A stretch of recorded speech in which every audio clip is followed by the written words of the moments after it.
I've found that most really successful people, like there's one thing they do really, really well, better than anybody else on the planet typically. They don't try and be like all things to all people. They kind of realize what their towering competence is, and they really leverage an organization around it. Life is really short, and you have to go for the things that you say you want with passion and vigor and gusto.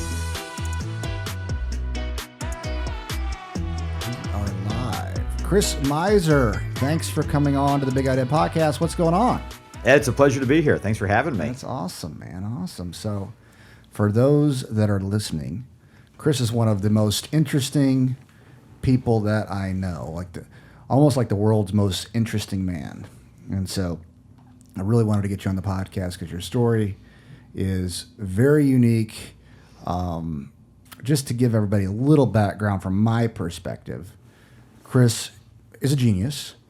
He's got multiple degrees, one in neurogenetics, a master's degree in neurogenetics. You got your CPA, you got an MBA. First, go over your education, if you can. Yeah, so I'm kind of a professional student. I've got 4 college degrees. I've got 2 undergraduates, one in biology and one in economics. Then I've got an MBA in finance and accounting and a master's in biology and neurogenetics. And I've kind of spanned this world of business and biology my whole career. Really interesting educational background. Also was on Wall Street, runs a company called Vivaris Capital that helps, one, raise money for companies, but 2, they acquire companies and you take, chairman of the board type positions for that. I think the largest exit that Vivaris did for a company was like $4.4 billion. With my partners and I, we've done about $10 billion in transactions total. The largest was just over $4 billion. Wow. Yeah, that's incredible. So, so Chris, now that everybody kind of gets an idea of what you've done and from a business standpoint, let's just talk about some different things.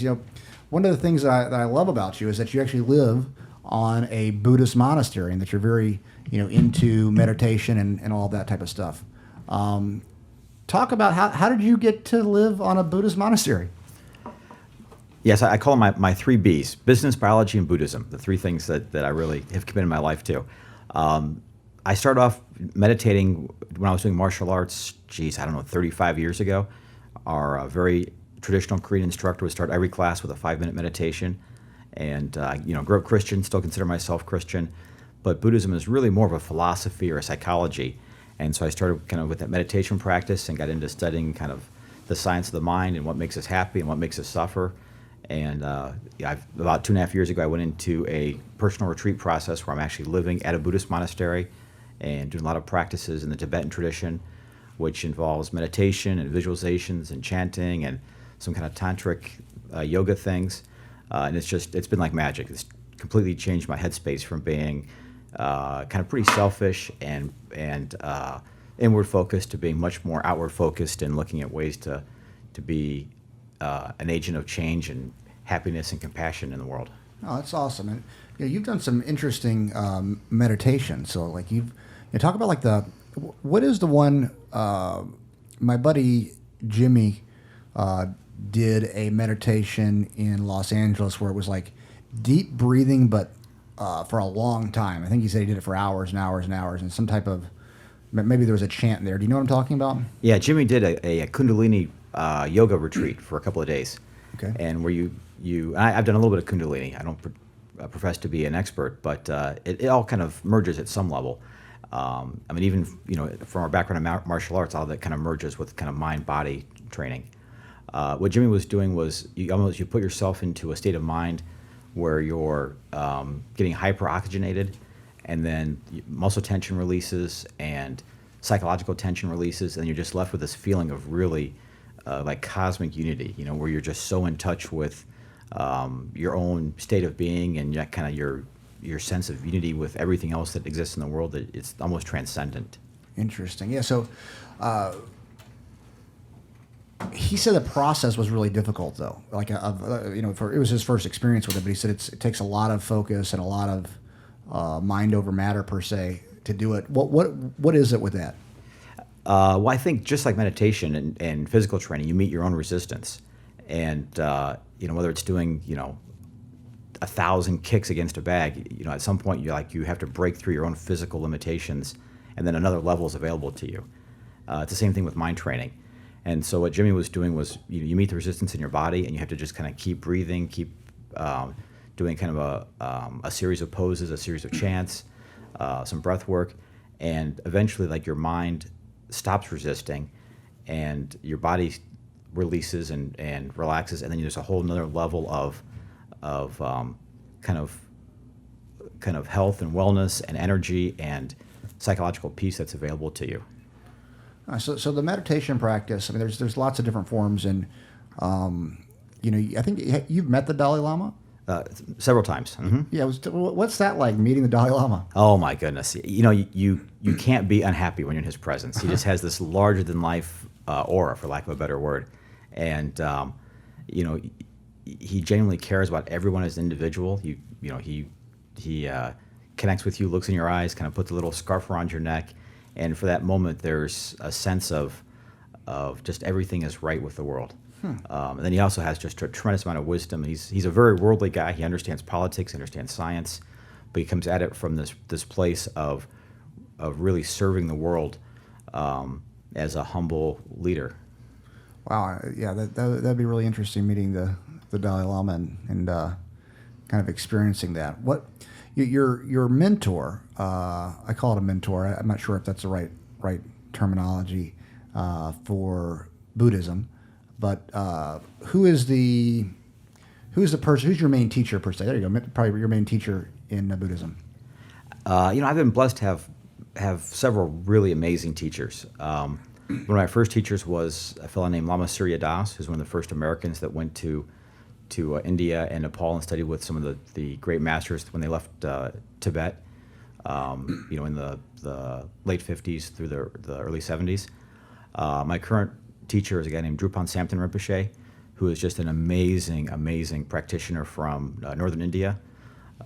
He grew up as a monk from a very young age, and I've been fortunate to meet some of the other people kind of in our kind of practice lineage, and they just know stuff that we don't know. And they just come from a place that's really deep, profound happiness, a lot of laughter, a lot of caretaking for each other, and an understanding of kind of the things that make us attached or averse to things, and then make us kind of crazy and neurotic. Yeah. So what do you think it is? Do you think it's just the daily practice of meditation, mindfulness that causes that? Well, I think mindfulness is the beginning. I mean, there's a lot of kind of pop culture interest in mindfulness now. In the Tibetan tradition, you might spend 3 to 10 years doing mindfulness practice, and that's the door that opens to the higher levels of wisdom and compassion and other states of kind of awareness and being. But I think just as traditional Westerners, we go through life so fast with so little attention to the details in our lives that we really miss out on a lot. And those little details are where all the happiness lies. So for those that might not know or understand, I wouldn't be one that completely understands it. What is mindfulness? Well, I think if you go through daily activities, there's like a certain percentage of your awareness that's focused on what you're doing, and a certain percentage that's kind of spaced out. So you can brush your teeth and be thinking about the music that's playing, or thinking about your to-do list for the day, or thinking about your family or things like that, and you're not really even present for the whole time you're brushing your teeth, as a very simple example. And so mindfulness is really trying to bring 100% awareness to what you're doing 100% of the time. Wow. So I need to practice that a lot, because when I was brushing my teeth this morning, I was thinking about a lot of different things. I was like, oh, it's bird. This podcast. Podcast. Mizer. All sorts of things. That's interesting. Because, I don't think that the Western society, specifically, is very mindful. And maybe it's good to be able to think about other things while you're doing something else as well. If you got a lot going on, being able to multitask or to, would this be considered mindfulness if I was brushing my teeth, since we're using that analogy? My breath smells really good. If I was brushing my teeth but I was really focused on a project. That would be almost like, well, I wouldn't be present exactly in the moment with that action, right? Well, I think it's, in our Western society, there's a lot of depression, there's a lot of anxiety. And in my experience, depression is really your mind is in a place in the past and you're kind of mulling over things that happened that you wish were different or you wish you could have handled differently, and they're causing you in the present to be depressed, to be unhappy. Same thing with anxiety. You're worried about the future and what's going to happen in the future and how you're going to handle things, and you're playing out all these different scenarios, and it just creates tension and anxiety. But in the present moment, everything is perfect. In the present moment, there's only peace and awareness and whatever the current activity is in a really nuanced experience. So if you're multitasking, thinking about your day's meetings and things like that, and you're not anxious and you're not depressed, and you're kind of charged up, ready to go after the day, no harm, no foul. But if, like a lot of people, that you're feeling kind of a sense of disease, a sense of dissatisfaction, that could be something that might help. Okay, that's good. That's really good. When did you start, doing this? Well, I started meditating when I was probably 17 years old, doing martial arts, and then I've been doing it almost every day for 35 years. Wow. Okay, so it's been a long practice. I'm sure it has its ups and downs as you're along the way, per se. It's like they say it's like peeling the onion back. Like the deeper you go, the deeper you can go, and you just kind of appreciate the layer upon layer of things that are kind of stuck in your own crazy mind, and in some cases keep you from living life to the fullest. Yeah, no, that makes a lot of sense. You have a unique blend of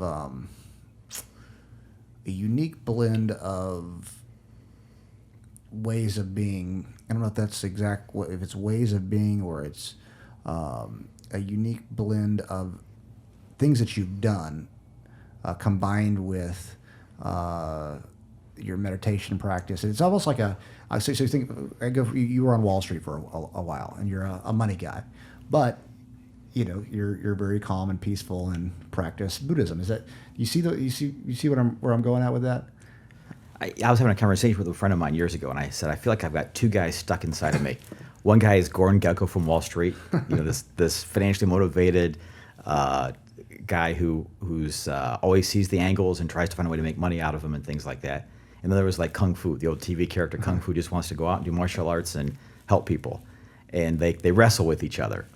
And the more that these two guys can talk to each other, I think the happier I am, kind of trying to fulfill both missions in my one life. Yeah, that's good. That's a good way to put it. Gordon Gekko and the Kung Fu guy. Kwai Chan Kang. Yeah, there you go.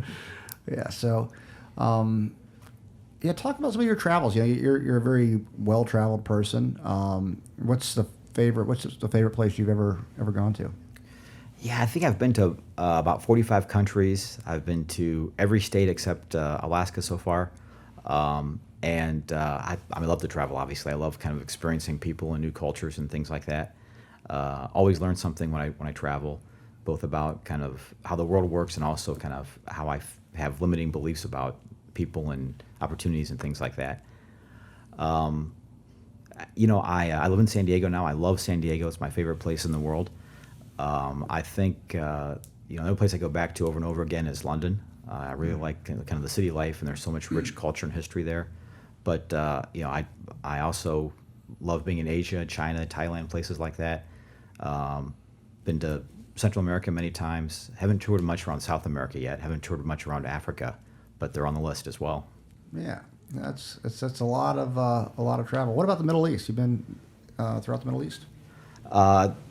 I've been to the UAE and I've been to Egypt. But that's some place I like to go as well. I like to see the Holy Land, and that's just a part of the world that I haven't really experienced a whole lot directly, but I've got lots of friends from that area. Yeah, and you got, I guess one of your business partners, his, let's see, he was from Lebanon, and his sister is married to one of the princes of Abu Dhabi, is that right? Or UAE? His mother. His mother, okay. Yeah, so I mean, have you been around them at all? Yeah, we've traveled the world together. We've spent time in Turkey together, and well, we've been to a bunch of different places. Um, Mark, my business partner, actually left Lebanon when he was a teenager because of the war, and Lebanon is this incredible crossroads of the world with kind of European influence, Middle Eastern influence. It's been kind of one of the pivot places in kind of some of the conflicts that have happened in the Middle East in our generation. And it's just a whole different appreciation for how the world works and how we can communicate with people of different religions and different cultures. That I think we really miss here, in America. Things are really kind of American-centric. Mm-hmm. And there are, a billion or a billion and a half people out there that have different experiences that we don't really relate to very well sometimes. Sure. What have you learned from being around that? From all the countries I've been to, from Haiti, I was in the poorest place in the poorest country in the world, a city called Wanamith, 90% unemployment, to some of the most affluent places in the world, meeting with billionaires in New York and Hong Kong and places like that. And, from top to bottom, I'm always amazed at just how similar people are fundamentally. We have different occupations, we have different languages, things like that.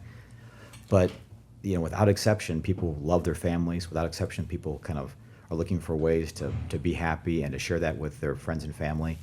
And, even though we wear different clothing and start in different places, like we really all try to end up in the same place. It's very moving. Yeah, it's like the human condition. We all want to be loved. We all want to be. We all want human connection. One of my favorite quotes is, "The opposite of addiction is not sobriety. The opposite of addiction is human connection." And there was a study that was done after the soldiers came back from Vietnam. There was like a big heroin problem in Vietnam. A lot of our soldiers were taking a lot of opiates. And the soldiers that came back to families got off heroin. The soldiers that came back to no families, they stayed on the heroin. Mm-hmm. So it's interesting to think about the opposite of addiction is human connection. That's the opposite of it.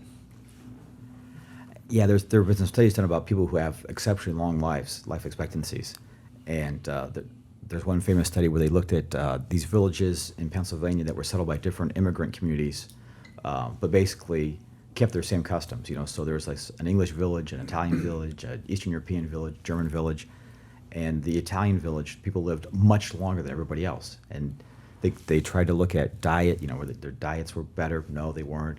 Incidence of heart disease and cancer was different. That wasn't a lot different. And they found that it was because they had these incredibly strong family connections that they had a much tighter community, and people just kind of had similar life stresses, but a much lower implication of that stress on their own life expectancy. And so they're saying, we don't really look at that from a medical point of view, but it's probably the most important thing in terms of quality and quantity of life. Wow. Well, we're taught to connect via the phone, mm-hmm. via this computer that's in our pocket that, we're connected to social media and the internet constantly, but, that's not human connection. That's a technological connection, and we're seeing people that are generally more unhappy right now than they've ever been. I just wonder if we're getting so disconnected from the human connection that it's causing a depression in society. I've got a good friend that does research on these kinds of things, and he said that the current generation of people coming up, the millennials, have about 9% of the social interaction that we had as kids growing up. Like, we would go outside and we'd throw the ball around with our friends. Now we sit next to each other and we play video games. We used to all get together for slumber parties, and now we IM each other on the phone. There's this kind of sterilization of that connection. Mm-hmm. And as a result, people don't really have the social skills or like the intimate kind of relationship skills, even as a platonic basis, to kind of connect with each other and have problems and work them out and get closer as a result. And that sterility really creates a lot of kind of frozen relationships where you really can't connect at a deeper level. I mentioned Haiti before. So I was in Haiti doing some charity work years ago, and we were interacting with these families where the children they just had abject poverty. They owned 2 pairs of clothes. They owned a nice outfit they would wear to church, black pants and a white shirt. They wear probably a pair of shorts and a T-shirt they got donated from somewhere else in the world, and then they ran around naked.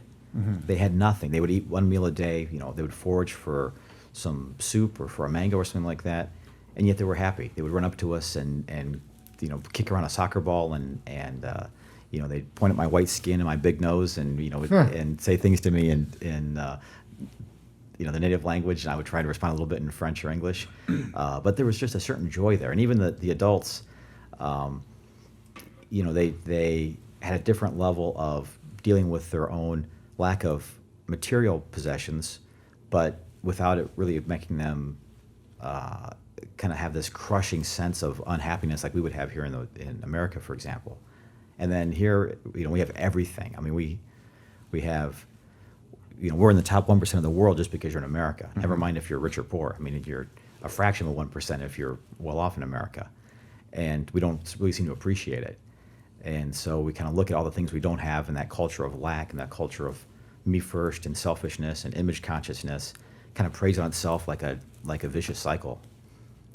It's complicated where we're going right now with all the technology, because obviously as a species per se, we haven't experienced this yet. I mean, everybody has a cell phone now.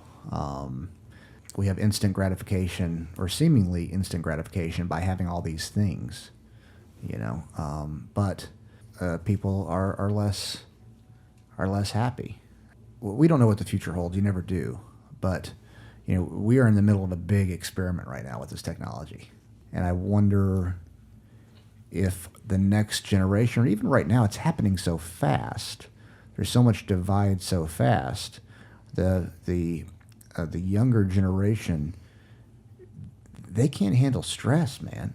I mean, if you look at these statistics of how many are depressed or how many have anxiety, they're not handling things very well. I'm so glad I was coached by tough coaches. So glad that I was put through the things that I was put through, because it really did make me who I am today. I can deal with large amounts of stress and high amounts of pain, and I'm really glad that I can, because we got a lot going on. I do know that if I weren't put through what I was put through growing up with my coaches and tough love and great mentors, I wouldn't be where I'm at today. Tough love is lasting love, and that's the crucible of character, and there's no substitute. You can't, unless you go through the adversity, you don't build the strength. You don't build the muscles without going through the tension and the resistance. When's the last time you've agreed with somebody every single time? When you do, you probably got a problem, or they're probably full of shit.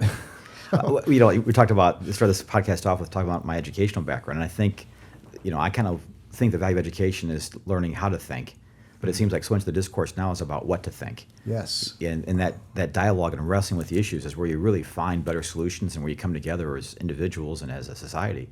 And we just shut that down. Well, yeah, absolutely. That's one of the things I think, if I look at like Scott and Dedrick and I, Mm-hmm. what we have, and actually what we have, you Chris, as business partners, we're all business partners. Being able to have that conversation. I always tell people, Scott and Dedrick and I have probably had 2 arguments in 4.5 years, what I would consider arguments, where we may have raised our voices at each other, or there was anger inside, actually. Right. Twice. And we lived together in multiple cities. When you're dealing with business, growing a business, no matter what it is, it's, it can be stressful, and it breaks up friendships sometimes. But a couple times in 4.5 years is all. But we have debates every single day, and it's like, here is how I look at it. I don't know exactly how Scott and Dedrick look at it. I look at it as, I have no intention of making them wrong, just to make them wrong, mm-hmm. or coming at them at an angle that's trying to hurt them personally. So if that is where I'm coming from, they know that this, whatever I say is not meant to attack them personally. This is just, we're debating to move this thing along, because we're aligned on that. And going into a lot of debates, I wish other people could see it like that, because it would be, I think the world would be better. I've got two immediate reactions to that. The first is that it's because of our differences that we're stronger together. I mean, if you and I believed everything exactly the same about all issues, then the world really only needs one of us. But because we have areas where we're different, and you and I can share ideas and kind of go back and forth and draw from each other's strengths, and that's a messy, conflict-prone process sometimes, we both end up stronger and make better decisions as a result. The other thing I think is maybe coming from the kind of the fighter's background, the martial arts background, like in Taekwondo, my kind of foundational style, you start by bowing to each other. It's like, this is my friend. I'm going to punch you in the face, and you're going to learn how to block, and we're both going to get better at offense and defense as a result.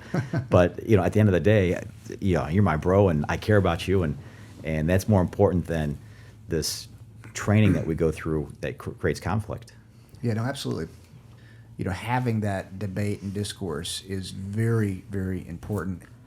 Bill Gates has a great line that I steal liberally with our companies, which is, you can make any mistake you want to once, any mistake at all. That's how you learn, that's how you grow, that's how you push yourself. We're on the frontier doing things that have never been done before, and there's no cookbook. There's no right or wrong answer until you kind of figure out what works and what doesn't work. But don't ever make the same mistake twice. Sure, that's exactly right. Yeah, that's a great way to look at it. One of your favorite people is Warren Buffett. Yeah, he's your business idol. Talk a little bit about his investing strategy and what you love about him so much. It's funny, we're just talking about making mistakes, and when it's a batting average. You don't bat 1,000. And in his note to shareholders every year, he talks about his failures, which can be monumental, epic, hundreds of millions of dollars lost because of bad decisions. But the wins more than offset the losses. And part of business is pivoting quickly when you realize you made a mistake, or it's not even a mistake. It's, you analyze information, you made a decision, things didn't play out the way you thought they would, and you make another decision. It's, like the game is never over until you decide to retire or punch out. So, I've had the privilege of meeting Warren Buffett a couple of times through one of my mentors, and I was really impressed with how he thinks about people. I kind of think of him as like this intellectual, financial, mathematical genius, which he is, obviously. But in talking to him, he spent a lot more time trying to understand how people think than trying to understand kind of the numbers or the cash flow of a business, for example. Interesting. Yeah. So, I mean, you actually know. I always say that you're the most connected person I know. Like, Chris knows more people than than you can even imagine. Let's talk about some of your mentors or friends and what you think makes them successful. So one of my mentors in life is Richard Osborne. He was one of my professors in college, and he's like, I call him my second father. My father, my grandfather, and Richard Osborne have been the three most important men in my life. And Richard introduced us to a fellow named Mort Mandel. He built a huge company, had a personal net worth of about $20 billion on the Forbes list with his brothers. So, one day he's talking about success and what leads to success, and he picked up a spoon, and he said, well, if I let go of the spoon, what's going to happen? The spoon's going to hit the table. How many times? If I do that 10 times, how many times will the spoon hit the table? 10 times. Mort said, I have discovered a system of success that's as reliable as gravity. And so you were kind of like leaning in, like, what's the secret? Tell us the secret. 3-ring notebooks. And what Mort would do is he would take the first page of the notebook and he'd write down his goal. And he would say, most people have goals, but they don't write them down. Something like 7% of people write down their goals, and they're more successful than the other 93% of people that don't write down their goals. That alone is a big first step. Turn the page on your notebook. The second page, write down 50 action steps to achieve that goal. Now, if you write down your goal, and if you have action steps, you probably have 10 or 12 or maybe 15. And, Mort would say that that's kind of a giveaway. You can always think of 10 things to do. But to think of 50 things makes you really get in touch with your goal in a deeper way. It makes you really understand what it's going to take to make that goal come to fruition. It makes you really stretch yourself and get outside opinions and learn new things. It also makes you commit to that goal in a different way. It isn't just like, well, I kind of like to have a new car next year. No, it's like going through the process of thinking through in detail what it's going to take and what you really want. Makes you decide kind of on a gut check level, is that what you really want to pursue that's worthy of your biggest and best efforts. Next page. Write down 5 obstacles You know you're going to hit obstacles along the way, and most people hit obstacles, they quit. Don't have time, don't have enough money, don't know the right information. You know, all that kind of chatter in our heads that kind of keeps us stuck sometimes. Turn the page. For each obstacle, write down 5 ways to overcome the obstacle. I don't know the right people. Well, I know Ed, and Ed knows everybody. You know, so that's one way to overcome that obstacle, for example. And you do that so that when you get into those obstacles and you hit those resistance points, you go right into action mode. You don't sit there and wallow and give up. You go, all right, well, I juke left, it didn't work, and I have to juke right or go over or under or around whatever this obstacle is. Next page, take your calendar out. Schedule every single action step for the next year. A year is kind of a good point of time to accomplish something that's pretty big. And then finally, turn the page and write down all the outside resources that you have, that you need to have.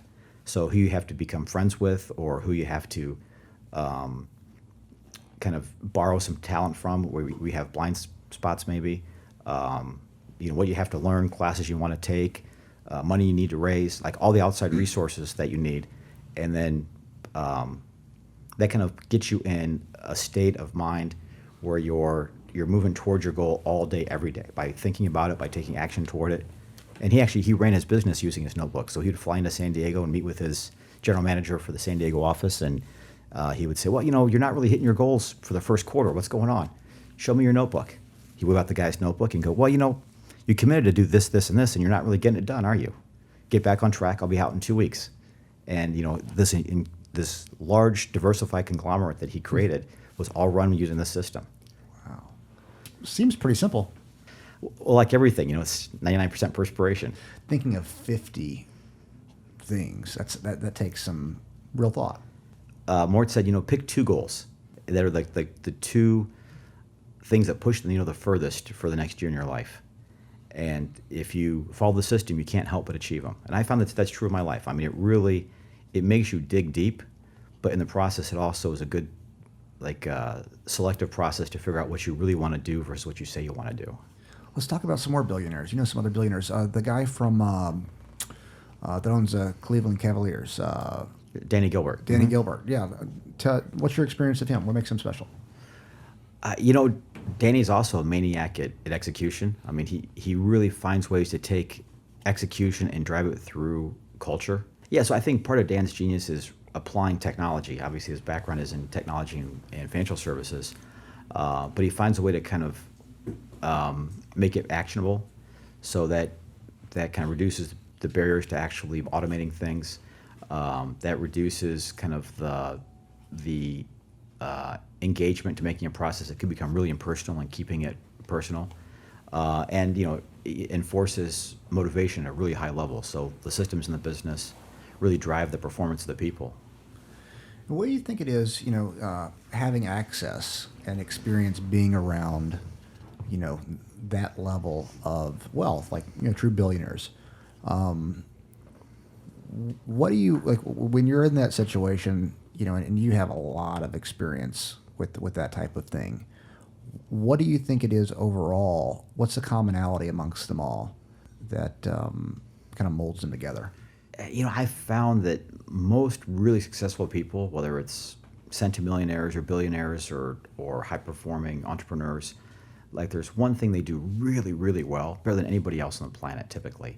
And there are a whole bunch of things they do at a level of competence so it doesn't become an Achilles heel for them. But they don't try and be like all things to all people. They kind of realize what their kind of towering competence is, and they really leverage an organization around it, whether it's, you know, a guy like Richard Branson or whether it's a guy like Warren Buffett. I mean, Warren Buffett allocates capital, and he does it in a way that he works through, you know, he calls them 400 hitters, you know, guys that are really all pros, all stars at their entrepreneurial or business management side of things. But what he does is allocate capital, and he doesn't, you know, as smart as he is and as many resources as he has, he kind of limits his contribution to that area and leverages it in the biggest way possible. And I found that true. You know, Richard Branson's all about branding. You know, he's a genius at branding, and whether it's an airline or a record label or a cell phone company, it's all about being true that what that brand means for people. And everything else he outsources. And he has thousands of companies and, you know, tens of thousands, hundreds of thousands of employees. But he really, you know, he's focused on one thing and doing it at the highest possible level. I think it's true for most of these guys. And I think the other thing is they really come from, not all of them, but I think in general, the higher you go, the nicer the guys tend to be, and the more caring they tend to be. I mean, they genuinely care about their people, about their customers, about their brand, about their IP, in a way that's kind of lost in the kind of the caricatures of business people. You watch TV, and businessmen tend to be like the villain. They tend to be like the killer of the person or whatever on All in Order or something like that. And I'm sure you've seen this building your businesses. Unless you can create really good relationships with people don't want to help you out and support you. Right. And you don't succeed. Yeah, I mean, relationships and collaboration are really everything. And I think that Jamie Dimon just actually said something about it a few days ago, that he's afraid that society is starting to really vilify successful people. Entrepreneurs are my heroes. I mean, to take something that didn't exist and through creativity and tenacity and hard work and dancing on rainbows sometimes create something out of nothing that changes the world, whether it's Google or a piece of music or whatever it is. That's something really special that the credit deserves to the artist, not to the critic. Yeah, absolutely. Now you've worked on a lot of different projects, and I want to get into some of them, and then talk about the VICAN that you have set up, which is a really brilliant idea, Chris. But let's talk about To the Stars Academy. Something that I love. This is my favorite project that you're working on, the To the Stars Academy for Arts and Sciences. Tell us a little bit about what it is. So To the Stars Academy of Arts and Sciences was founded by Tom DeLonge. Tom DeLonge is the founder of the band Blink-182. One of the biggest bands in the 90s. I think they sold something like 40 million records. They're not called records anymore, but what the equivalent is now. And he always had a fascination with science fiction. And so, because of his access as a rock star and because he helped support some political folks during their campaigns, kind of started to dig into things like, what have we really done to research paranormal phenomenon and unidentified aircraft in our airspace and things like that. And got incredible access to different members of the government and launched this To the Stars Academy to try and take it from like the tinfoil hat wearing people to really a scientifically rigorous exploration of the phenomenon, but also to include how we tell these stories. Because there's a lot that we don't know that we kind of speculate about, and that's part of what kind of brings us together. I mean, imagine if if aliens pop down on Earth tomorrow, what it would do for relationships with our adversaries around the world. Well, all of a sudden we become comrades and brothers in arms. Sure. On this next level of humanity. And I think that's part of what motivates Tom too, is to really change the world by doing things that bring us together. Having said that, there are all kinds of interesting technologies that have been developed. Some in more of a government sector that are now becoming commercialized for civilian applications. And it's really, the science and the art coming together is really interesting and entertaining. Yeah, you've put together an amazing team with To the Stars. I mean, the team is really incredible. How did it come about that you really got all the guys that you got? I mean, talk about some of the people that you have and how it came about that the team was put together. Well, Tom, to his credit, did the early work. I mean, he partnered with Hal Puthoff. Hal Puthoff is a Stanford-educated PhD physicist who's done a lot of really interesting work using quantum phenomena and things like that. He was nominated for the Nobel Prize years ago, and he really understands the kind of the science and the physics behind some of these things that we can't really explain on a mass market sense yet. He had another fellow, Jim Semivan, who came out of the intelligence services, who've been researching this phenomenon on a global basis for a long time. Chris Mellon, who is the Assistant Secretary of Defense, who really, I think he's concerned about what the threats could be to our national security based on like aircraft that we observe that, they can travel, 60 times faster than sound. They can maneuver in dimensions that would crush our kind of pilots and our kind of known engineering composite materials. And and this stuff has been observed for a long time, but not really investigated in a rigorous way scientifically. Harry Reid, the senator from Nevada, has supported this work for a long time. We were able to produce a television show called Unidentified, which really, we had, the first season is aired, the second season is in production right now, and it really investigates in a pretty rigorous way what we know and we can verify, based on kind of like U.S. Navy, for example, has released some videos that we helped to get declassified that shows these different phenomena in our airspace and different crash sites potentially. We don't know if there is a different sovereign government that has this technology. Is it something that's outside of this kind of known universe? We just don't know, but we know that it exists, and we're trying to figure out kind of the rest of the story. Yeah, so I mean, and kind of how this all came about between us was like we were having dinner one night, and I'm like, we're talking about United Cancer Centers, which we'll get into here in a little bit. But I said, so hey, what else cool are you working on? And you're like, oh, did you see that the U.S. Navy acknowledged that the video of the unidentified aerial phenomena, a lot of people would say UFO. I'm trying to get used to that, by the way. Unidentified aerial phenomena was real. I'm like, wait, what?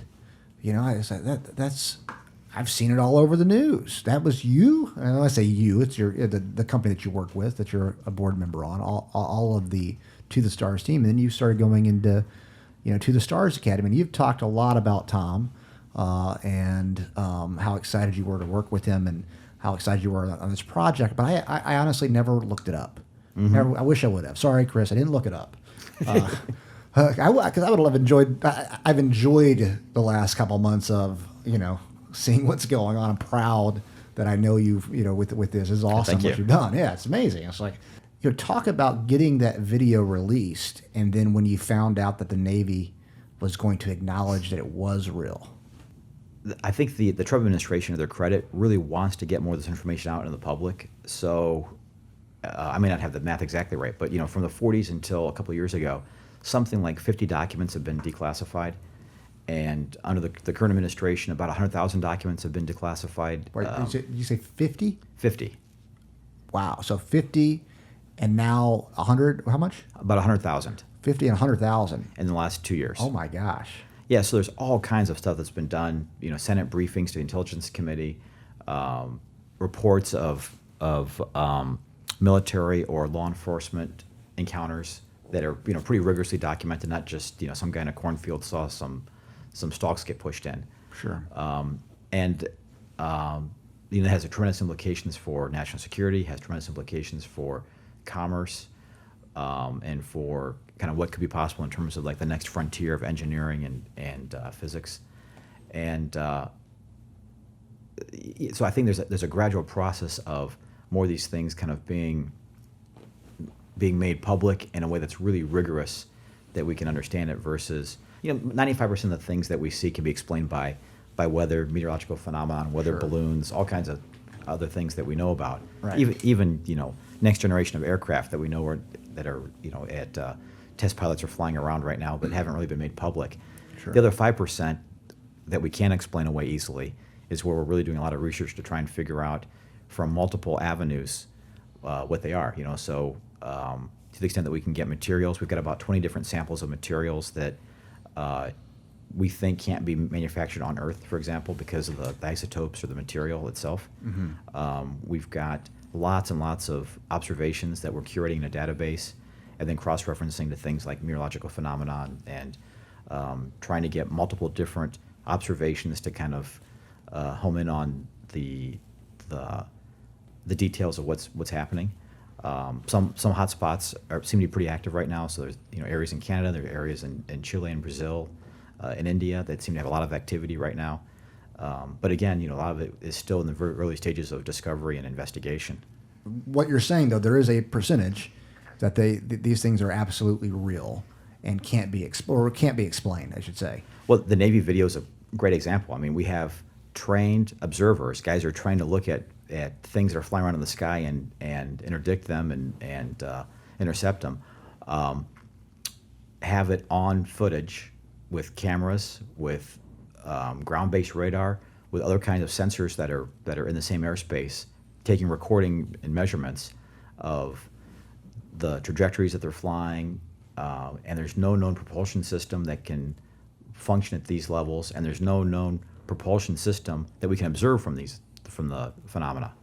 So, it isn't like, some guy's playing on Photoshop and creates a little deep fake video. This is the U.S. Navy with the highest level of technology that we have available right now, recording the incidents and actually encountering them, craft to craft, and I think it was an F-18 that intercepted one of them. Yeah, now there's 100,000 documents coming out. Right. And it's pretty amazing. We're living in amazing times. I don't know if everybody realizes what's happening right now, even with this, but this is a big deal. We're saying that basically we're not alone. We're not alone in this universe, which to me, I don't mean this to put anybody down, but this is just my thought. To me, it's kind of common sense.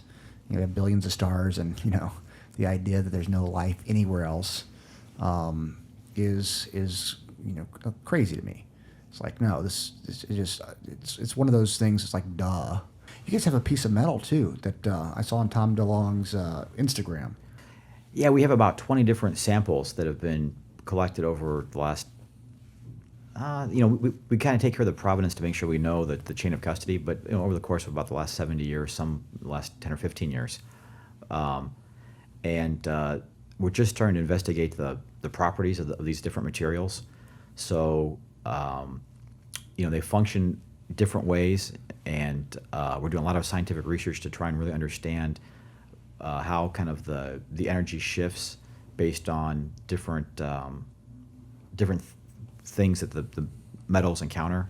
It's fascinating. It's unlike anything that I've experienced in terms of just kind of everyday periodic table kinds of elements. Sure.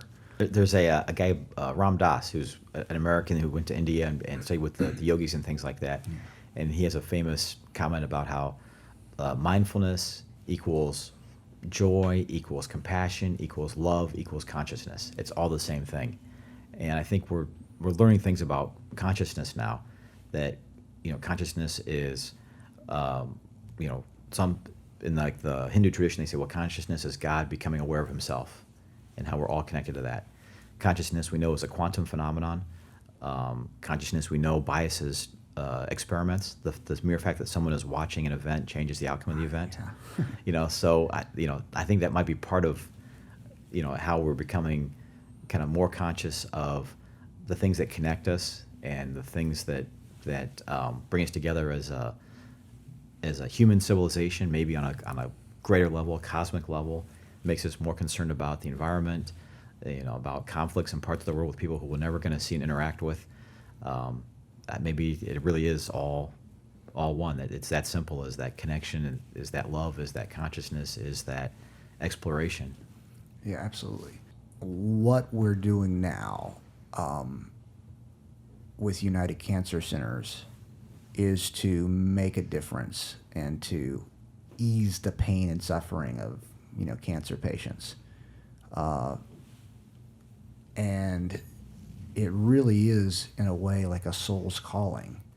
Parts of me don't want to do it because it's so hard. Mm-hmm. It's like, okay, but and you can acknowledge that, like, oh, gosh, this is really, there'd be a lot of easier things to do, but what else is there? There's no bigger thing to do, right? So we've got to do it. It's that sacrifice. But it's like a soul's calling. It's what we're meant to do. Where we're going right now, as humans, we're losing touch with what's really important, and the fact that we do generally need to give up something to get something. We might be giving up sleep. We might right now be giving up time with our family. We might be not able to get like for me, not able to settle down and get married one day, but that's a sacrifice to reach a bigger goal that's going to help a lot of people. And I hope that people end up, at least the younger generation, and where we're going, where it's so divided right now, we're a lot more alike, and we should sacrifice for each other. and we should do good things for each other. We should be kind. We shouldn't make people wrong just to make them wrong, and we should try to figure out what the commonalities are. We should build bridges with other ideas and communities, because those bridges will ultimately, if we both have the same goal of curing cancer, we probably have a lot more in common than we do against each other. And that's one of the things that we've done. We've built those bridges. And when we started being around the Franco Marancolas, who's our chief medical officer, former chief of immunogenetics for the National Institute of Health, and Dr. Liebman and Dr. Wang, and all of these brilliant, Dr. Kasari, we realized that we have a lot more in common. We had different ways that we're going about doing it, but a lot more in common than we have apart. And that, I think, once that's realized in society and in the world, and it's okay to have some disagreements, but we should always try to work together to better humanity. That's really the aha moment. There's a great quote, I think it's by Mark Twain, that said the two most important days of your life are the day you were born and the day you discover why you were born. Yeah. And hearing you talk, who better than you to create this vision, to bring this vision to life? I mean, who else has your ability to see the future, the ability to inspire and motivate people from all kinds of backgrounds to rally behind that vision and marshal the scientific resources and the clinical resources and the financial resources to bring that to life and to help literally millions and millions of people. I mean, I know a lot of people, and there's no one better that I know to create that change in the world than you. Yeah, thank you. Thank you for that. It's been a hell of a year, man. It's been a hell of a few years, and we're all fighters. That's one of those things. You are too. You have your 30 plus years in martial arts, and it really takes. One of the things people don't realize about martial artists, yes, we can fight, but we really understand love and compassion too. Because we can walk into a situation and physically dominate something, but we get to choose to go with love instead. And how many times do we go out and just get in fights? It doesn't happen. I've been in maybe 3 fights my entire adult life, and they were a long time ago. They were a younger adult life. So, but with the cancer journey, with figuring out how to bring all the sides together, and the hardest part, one of the hardest parts is not making another side wrong. Mm-hmm. I don't want to make the establishment wrong. How do we talk to the establishment, those that don't even agree how we're doing things, and talk to them in a way that they can actually hear us? That to me is how can they hear us and understand where we're coming from? Because if they do, they realize that we're out trying to make a difference in a different way. So it's not status quo; it's a different way. But it's not. I'm not saying that you're wrong, because generally, whenever you're able to break through to those people, they'll acknowledge that there's holes in the system, and we're trying to fix the system that there's holes in. I think anybody, if they'll listen, they'll finally come to a point of acknowledging that there's problems. We're just trying to fix those problems. I think it takes a lot of patience. Patience to kind of keep showing up. Pioneers take the arrows. To keep showing up and keep fighting the good fight and keep sharing your wisdom and experience with people. And eventually they'll see it as obvious. But between now and then, there's a whole lot of these conversations you have to have and stay motivated from a place of good intentions. And when you get stuck in your ego, you get stuck into being right and wrong and dominating someone else. And when you can rise above it, that's when you can really create miracles. One of the reasons I'm so excited about United Cancer Centers and really being involved in helping to build out this mission is kind of looking at the long arc of history. I don't think it's any different now than it was when they first introduced chemotherapy. You're going to give someone a poison to cure their cancer. That seems insane. And through the course of decades of research and work, it became the standard of care because, in some cases it cures the cancer by killing the cancer before it kills the patient. Right. And now we have this whole new wave of immunotherapies that can treat cancer a little more naturally, the way the body naturally takes care of these cells that become aberrant, and in most cases your body gets rid of them. In some cases they grow out of control and need some kind of more aggressive intervention. And just like with chemotherapy, there was a whole process when there were clinical trials, and some people were able to get in the trials and some weren't and passed away before the medicine was approved and available to them. we're doing the same thing now. There's always going to be the scientific frontier. And what happens if you can't get into a clinical trial for the drug that might save your life? I mean, this is going to be the standard of care at some point in the future. Yes. Not all drugs for all patients, because we just don't have the data. I mean, there are trillions of cells and hundreds of thousands of different proteins floating around inside your body that all interact differently. And we don't have that level of precision yet, but we know that things, of the thousands of trials that are going on right now, clinical trials are going on for cancer, some are going to have a huge impact at some point down the road. And if you're not lucky enough to meet the inclusion or exclusion criteria to get that drug right now, you have no hope. So the fact that there's something that's scientifically rigorous, that we know is going to benefit some people, we don't have a better solution for it. Let's give people the tools to make those decisions and to participate in that forefront of science and save their own lives.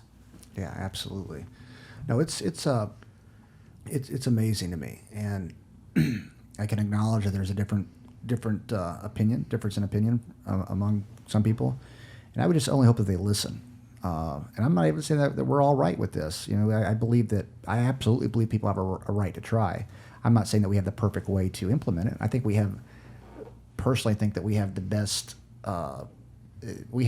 model that there is right now on the planet, though. And it'll keep getting better, too. Oh, and it's going to keep getting better. But I think it's freaking awesome.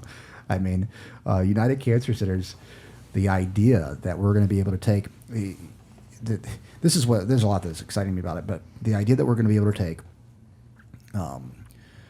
research tools and diagnostics and combine them really to allow the patient to make an informed decision.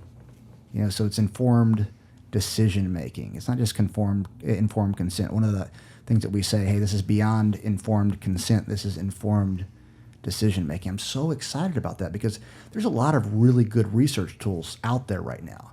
And what I don't think people realize about research tools, so research tools can't be used to diagnose disease. So we'll be taking diagnostics and cutting edge diagnostics, but also taking these research tools that aren't meant to actually diagnose disease because they haven't been fully vetted by the FDA, and they shouldn't be full diagnostics yet.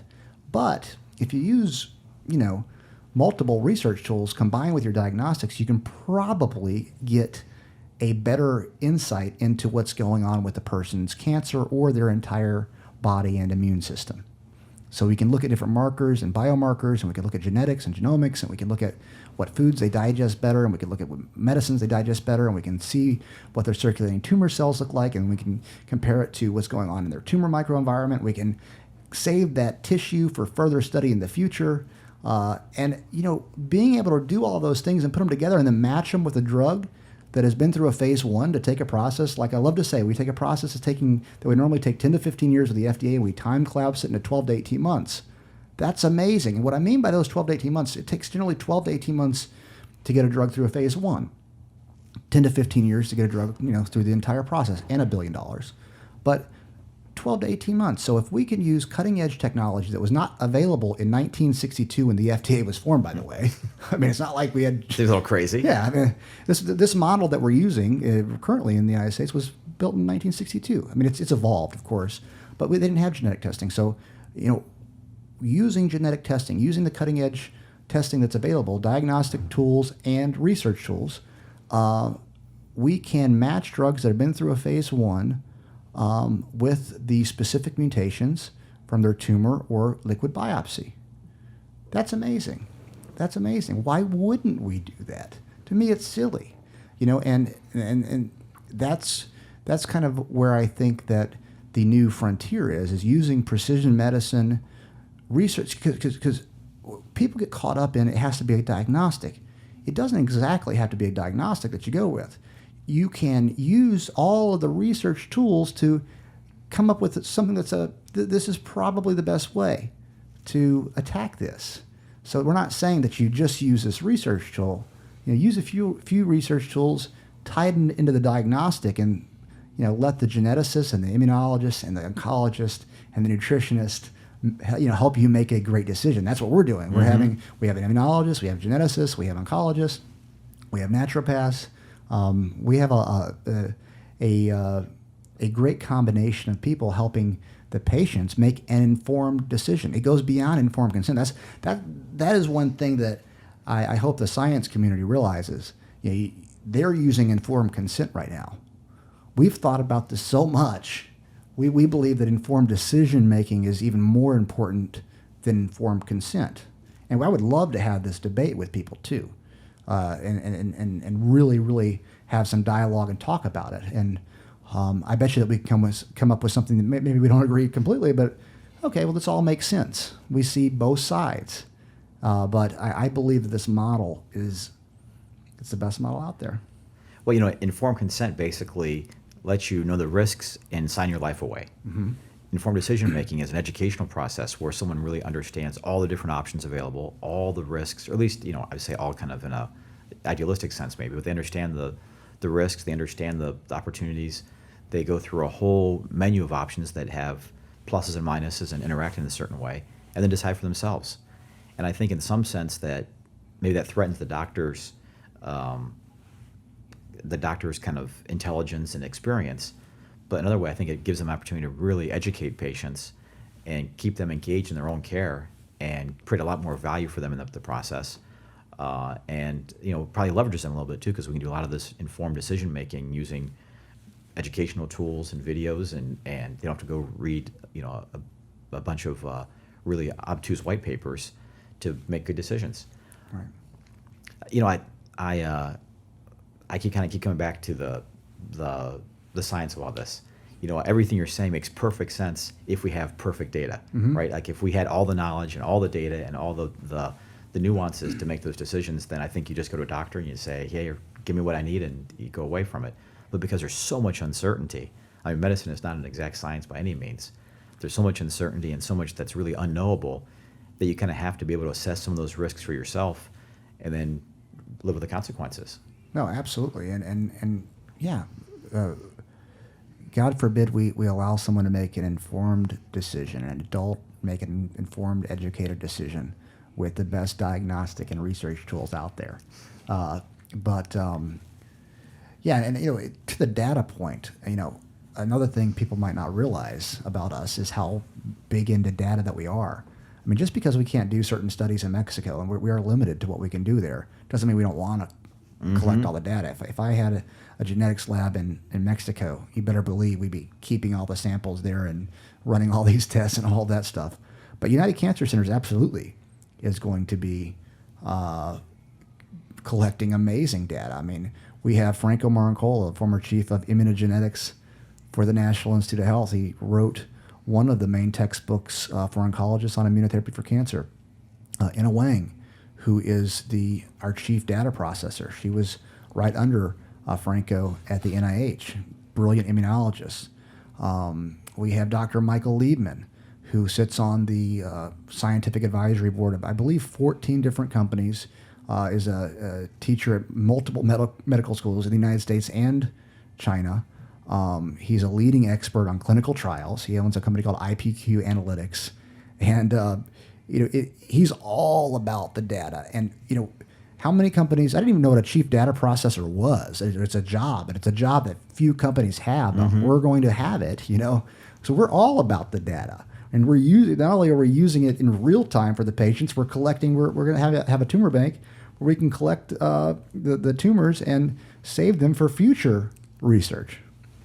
Yes, there's so many tools now that make this exciting. With the IBM Watson database of 100 million cancer patients around the world, be able to get all this data and actually use it now for the first time in a clinical setting versus a research environment, it's going to change patients' lives. Yeah, talk about that, because that was your relationship with IBM Watson. I haven't really talked about it much on the podcast, but yeah, talk about how we're going to be using IBM Watson to help our patients. Yeah, so IBM Watson is an artificial intelligence engine that curates all kinds of information. For example, they took Watson and put him through medical school. It sounds kind of weird to give a computer personality, but it's also kind of the way we think about things. Right. And then Watson reads every single paper that's published on PubMed, which is the site for curating medical journals and research in an academic setting.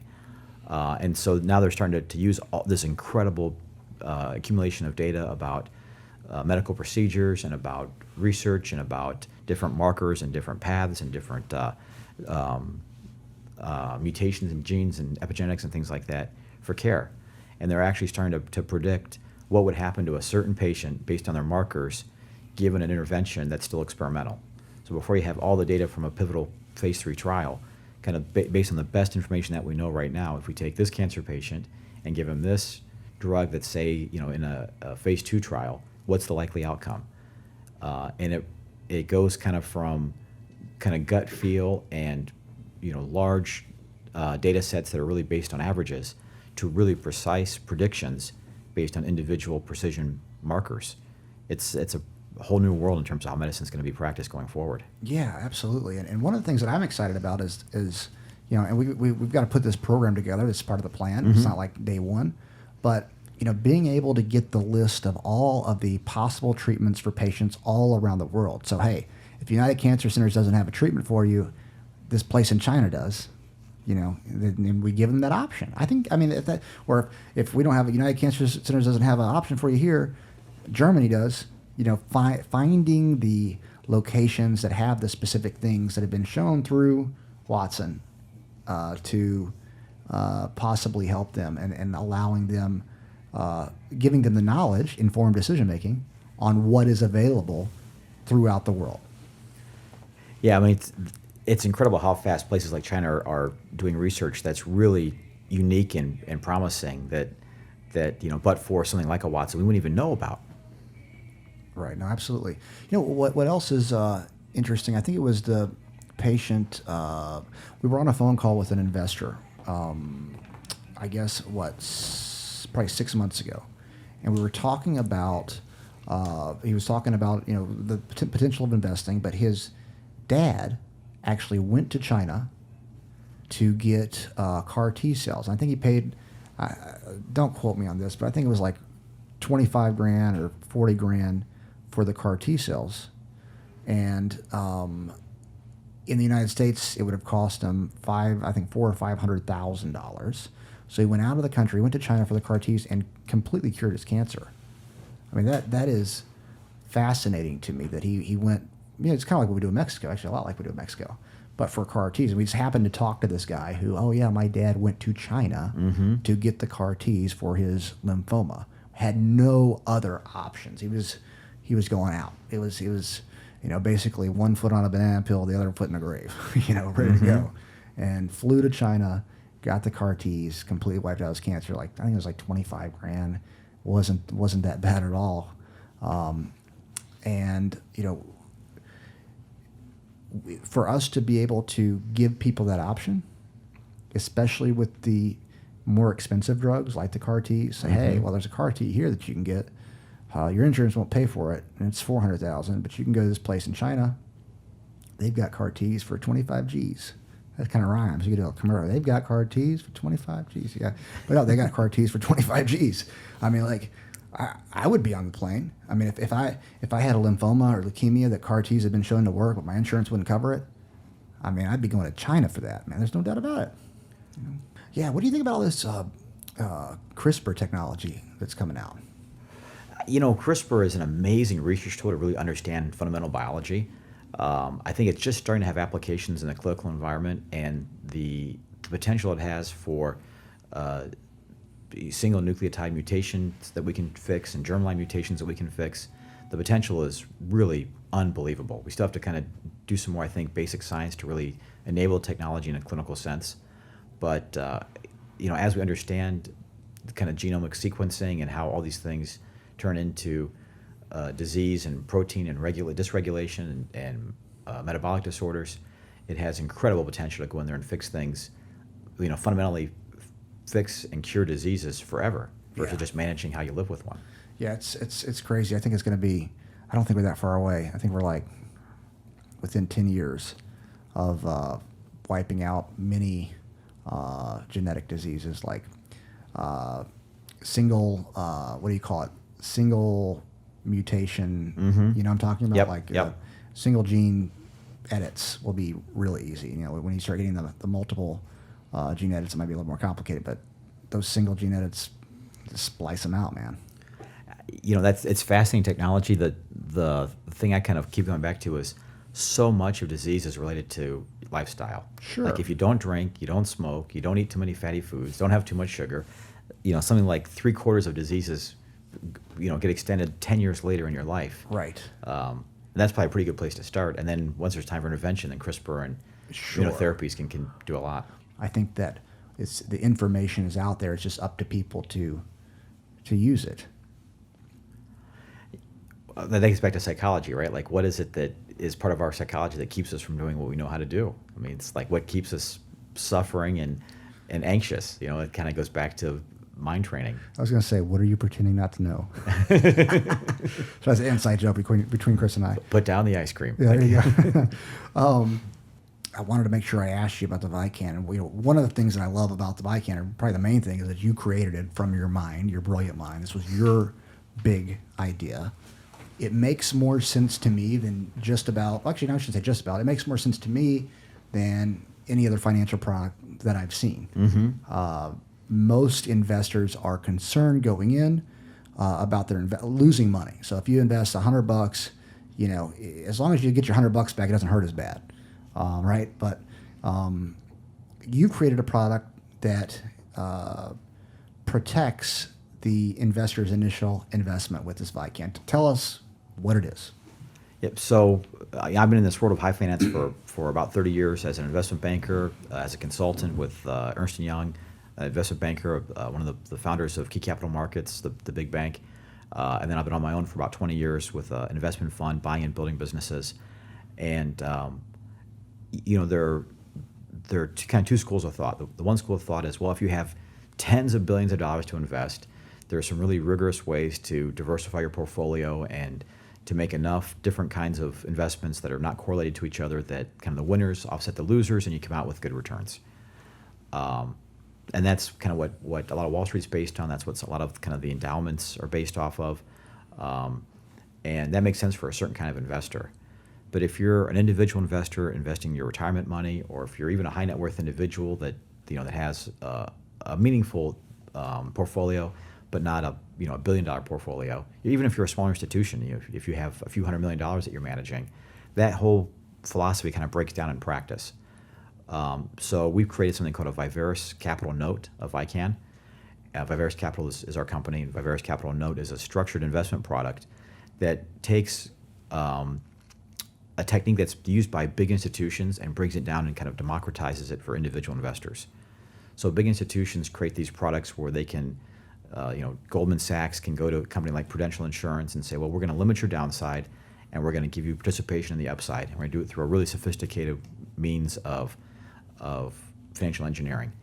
And we said, well, why can't you do the same thing for a smaller investment? So if you want to invest in the next Google, for example, the odds are probably 90% it's going to fail, but 10% it may become, the next Google and become very valuable and change the world. So we've created a structure that gives you all your investment back at the end of 10 years. So you invest $100, you get $100 back at the end of 10 years. We also take a portion of that investment and put it into the Google kind of higher risk, high return company. And at the end of 10 years, you either get a great return, or you get an average return, or you get your money back. We see this as a really exciting way because there's a lot of kind of marketing that goes into financial products, and we kind of say, well, this guy has a good track record, or this guy has good education, or whatever it is that we think is going to determine success.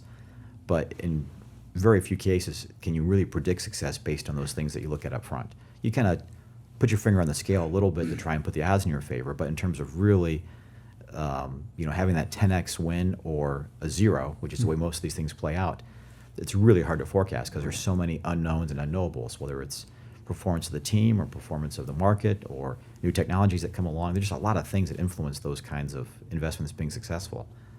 So, we think that diversification is really important in general, and the academic research supports that.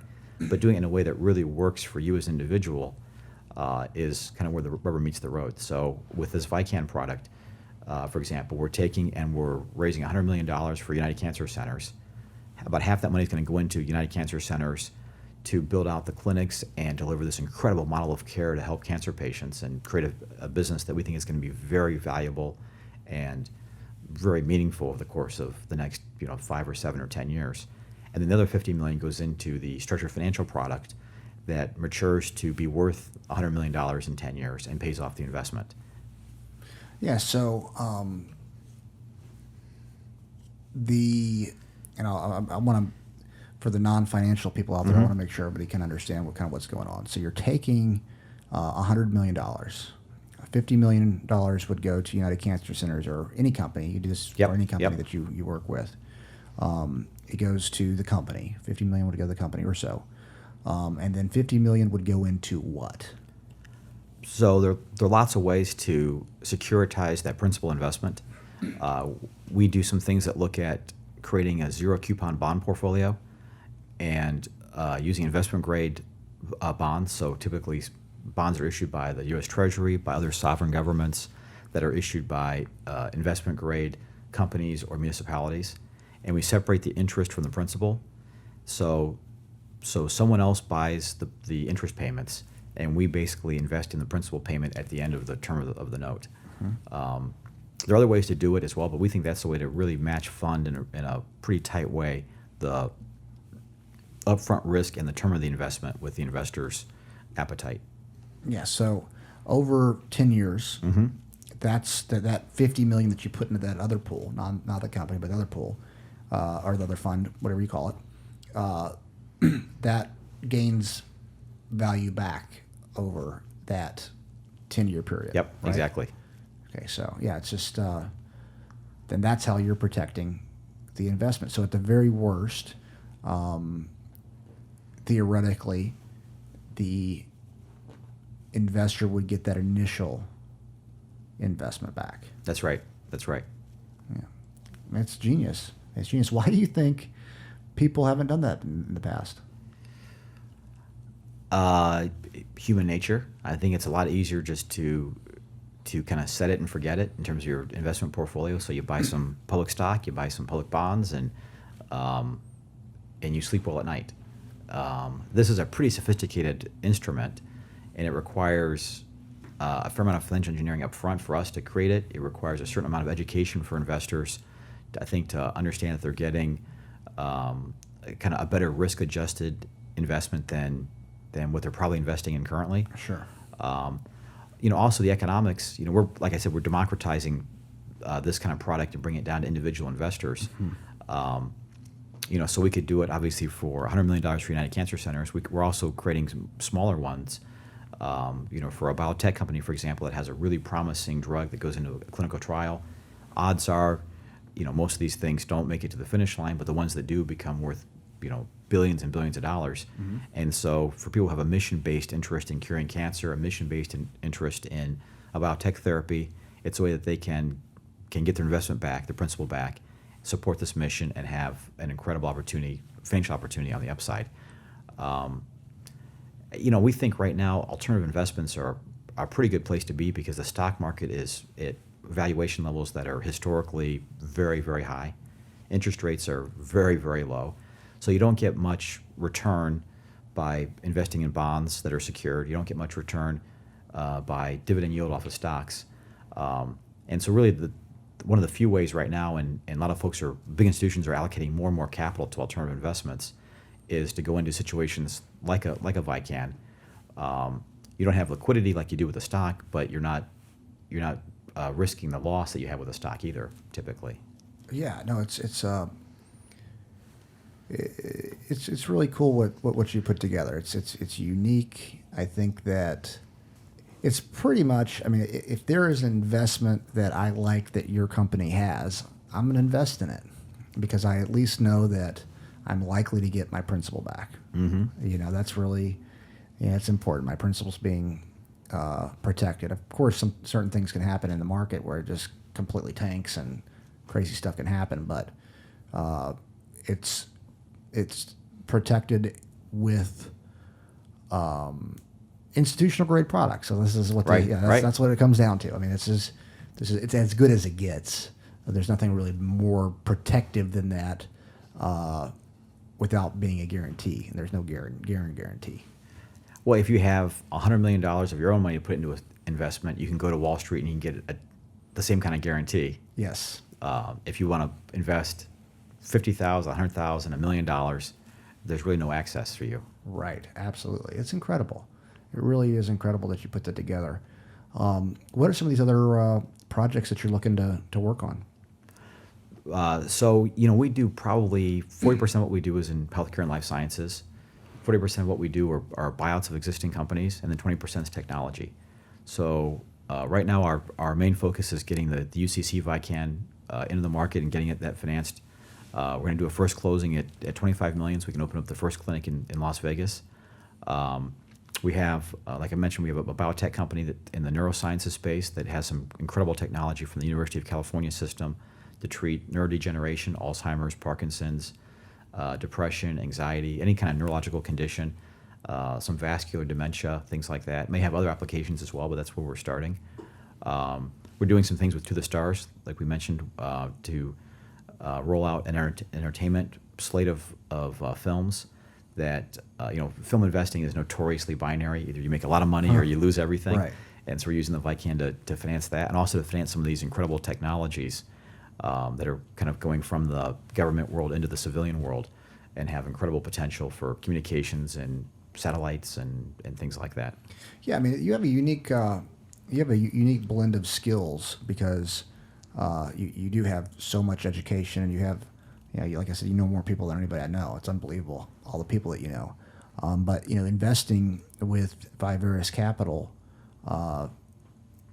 it's a different type of it's different investing in your company because you have all that experience. I mean, you have connections with like the DoD and with the defense industry, and cutting edge things that are getting ready to come out probably with all the To the Stars stuff. I mean, that's kind of part of the model for To the Stars, right? To have, you're taking this technology that isn't out there yet, but it's going to be out there, and you're leading the way.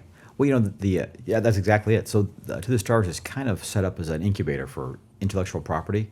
So that intellectual property could be a film project, it could be a book, or it could be a piece of patented technology that really needs to have some more development done to it.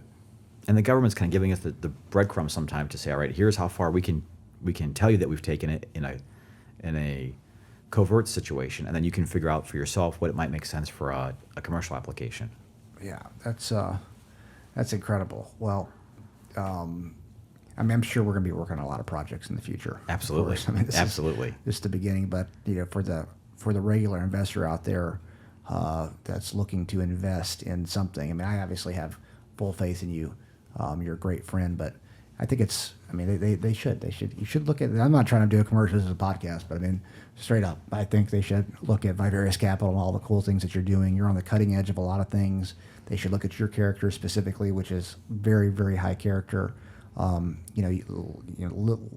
Listen to what Chris has to say about his life experience, and between living on a Buddhist monastery, which is very interesting and cool, to being on Wall Street, to starting a bank, to just world travels, to listen to his character on this. Listen to. I mean, I don't know. It just makes sense. People like to invest in people and things that they trust, and when you can invest in people and things that you trust, and it's really an innovative, revolutionary type investment, which is what kind of you focus on, things that can actually make big change in the world, and then you pretty much eliminate their risk. It just makes sense to me. So that's my commercial for why I believe in it. But I absolutely, believe in what you're doing, and I'm saying it because I absolutely believe in it, and I believe in you, man. So thank you. Of course. My dad was diagnosed with MS when I was 16 years old, and I watched him really go through a period of decline. He passed away when he was 64. But I watched him go through a period of decline for about 25 years, and it really impressed upon me that like life is really short, and you have to kind of go for the things that you say you want with passion and vigor and gusto. My father was also a school teacher. He taught high school physics, chemistry, and math. And at his funeral, the calling hours got extended by 3 hours because so many people showed up, and there was a line down the block. And it also impressed just how important service is and how important it is to really kind of understand the impact of what you do and what it has on the world. And so I've kind of tried to combine those couple of things, like I said, business biology and Buddhism, in terms of this kind of worldview that hopefully helps a lot of people in the process and creates opportunity for people as well. Well, we've heard your big idea. We've heard your story. It's fascinating. I'd love to have you back on again sometime as well. Anytime. So thanks for being on the Big Idea Podcast. This is Ed Clay, and today I got to interview Chris Mizer. Peace.